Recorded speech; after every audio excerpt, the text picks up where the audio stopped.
Step 1. Decide you want to learn hacking. You can decide this for multiple reasons. Maybe you saw Mr. Robot and thought, that looks cool. Maybe you want to make money from bug bounties. Maybe you have genuine interest in cybersecurity. Or maybe you saw a TikTok of some 17-year-old finding critical vulnerability worth $10,000 and thought, I could do that. Step 2. Realize you cannot do that. What you need to understand is that kid has been hacking since they were 12. It's not fair to compare yourself to these prodigies. And if it makes you feel better, they have 10,000 hours of free time and you got 30 minutes a day. So makes sense they'd be so good. That's fine. Just means you need to work smarter, not harder. Step 3. You acquire Kali Linux. Either you download VirtualBox and install Kali as VM, or you dual boot it, or you're brave and wipe Windows entirely. Now, a rational person would just use the VM for $200 worth of hardware you already own. But you might not be a rational person, and Reddit is going to convince you that you need dedicated hacking laptop with 32 GB of RAM, and you haven't even learned what Nmap does yet. But you got Kali now. Next step is realizing the physical toll that hacking has on your sleep schedule. No one tells you that in your first month or even first few months, you're literally going to be up until 4 a.m. reading documentation. And no one prepares you for when you start dreaming in terminal commands. Yes, be warned. Your brain will literally process bash syntax while you sleep. Best part is even years later after hacking for a long time, you can still lose entire weekend to one hack-the-box machine if you get stuck.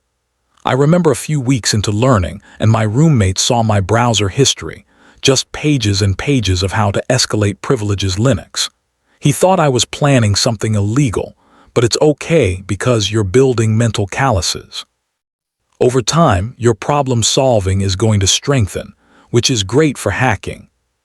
But you might lose ability to watch movies without analyzing their terrible security practices.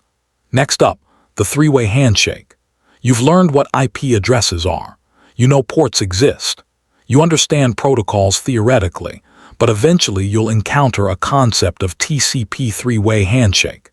And this is when you know you've hit a pivotal moment in your hacking journey, because this is where 50% of people quit because they can't visualize SYN-ACK. It's going to sound abstract in the packet. Captures won't make sense. That's totally normal. It's going to take few months to really click. For meantime, you can just accept it works and move on. And as a tip for understanding networking, try using Wireshark to actually see the packets instead of reading about them theoretically. That way you have a visual reference and it makes way more sense. After a few months of YouTube tutorials, you're going to get bored of running Nmap scans on your own network, and you're going to discover Metasploit. You're probably going to get Kali Linux with all the pre-installed tools, and you're going to feel so cool because you know what it is cool. Metasploit is like best introduction to exploitation when you're starting. They even got modules for everything. They have the auto-pawn scripts. But anyways, you start messing around with Metasploit and attempting exploits you are not ready for. Then you realize you have no idea what payloads are or handlers or sessions. I wouldn't even call it hacking, but you try it anyway by just running exploit modules without understanding what they do. Thing is, you think Metasploit would be easier because it's automated, but you are wrong. Because with manual exploitation, if you mess up, you learn why. But with Metasploit, everything's abstracted. And if exploit fails, you have no idea if it's target patched or you misconfigured something or the exploit is broken. So for next 6 months, you watch bunch of videos of people getting root shells. And you slowly realize how difficult learning hacking really is and how much time you're going to invest just to get 10% of their ability. At this point, you have two different roads. You can either realize it's going to take another 3 years just to find your first critical vulnerability and give up right now, or come to terms with the fact that you kind of suck right now. But you want to keep going because you've also invested a lot of time into this. So you decide to keep going. You keep working at it. Maybe take few breaks here and there, but ultimately you always come back to the terminal. This is probably the time you witness your first real vulnerability discovery. So, You go get your burp suite, and you learn how to intercept HTTP requests. Very empowering moment. Honestly, not super hard, but you're going to pull up the same YouTube video every time you need to configure proxy settings because you always forget which port it uses.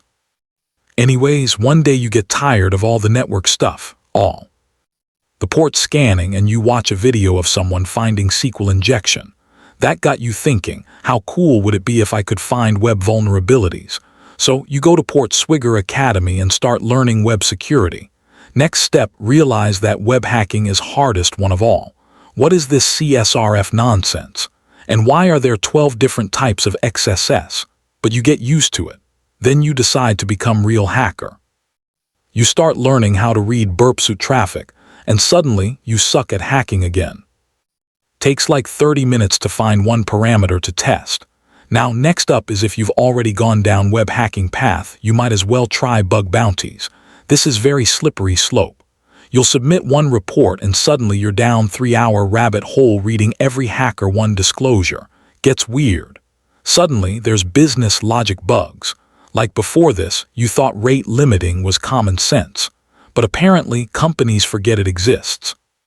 From now on, you'll be testing every single input field you see. But anyways, you'll find IDOR vulnerability, and that's very common bug. And you know what? After some time testing, it actually pays out. You're starting to get hang of finding real vulnerabilities. Then you'll probably start documenting your methodology so you can replicate success. And then you realize you still kind of suck, but just a little bit less.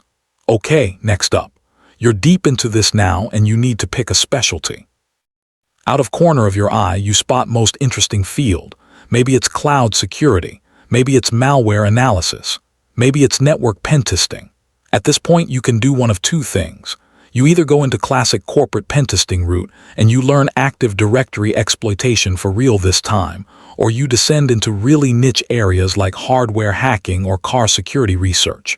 You probably saw a video about this on YouTube and got hooked. Next step, time to touch some grass. You're finally good enough to do some work in front of actual clients. Maybe you do freelance pen tests for a local business, or you land bug bounty with decent payout.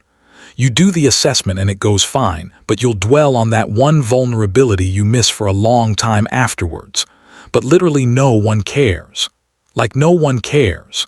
Next up, another tool. Trying to justify downloading another framework is getting harder at this point. But it's okay because you were meaning to get into mobile security anyways, and your current setup doesn't have Frida installed, and you can't use Burp Suite. For mobile because that's for web apps and you want to test like actual Android applications. So you get Android Studio and you spend 10 hours configuring emulator and you get debugging tools, and you learn about APK decompilation, which you'll use all the time, which is why you need all these tools. Then you go into phase where you're learning really hard reverse engineering. Sometimes they don't even have tutorials for specific malware samples you want to analyze. So you have to read assembly at like slowest speed possible. Man, it's most frustrating experience ever. It's so hard to make out what function does. But you know what? That's character development. Also, somewhere throughout this process, you try to automate your reconnaissance, but no matter how hard you try, you cannot get workflow exactly right. Like you can make a script that finds subdomains, but deep down you know you're not doing it efficiently as you could. Next up, you learn Python properly and start messing around with the magical world of tool development because you want custom scripts. Let's be real, it's 2026 and in this economy, we cannot be manually running same commands forever. So, you write automation script and spend like 10 hours debugging it until you forgot why you even started coding in first place. Next up, you make hacking blog or YouTube channel. You've been hacking for many years now and finally feel like you're good enough to share knowledge online. Maybe you make write-ups or tutorials, but at this point you can comfortably say you've been able to successfully learn hacking. This was a long journey, definitely not easy, but now you can find vulnerabilities and get paid, and I think that's all that really matters. So, congratulations on surviving great hacking learning curve. You were able to surpass 90% of people who gave up trying to learn this. To all people just starting hacking right now, this is perfect time to start learning. 2026 is the year we're all going to lock in. There's tons of free resources online to help you along the way. And you know what? Maybe by end of the year, we'll be finding bugs better than those 17-year-olds on TikTok. Now, hold on though. There was one alternate route we could have taken in the beginning, and that is to learn programming first instead of jumping straight into hacking. If you want to become a hacker, then subscribe to F Society.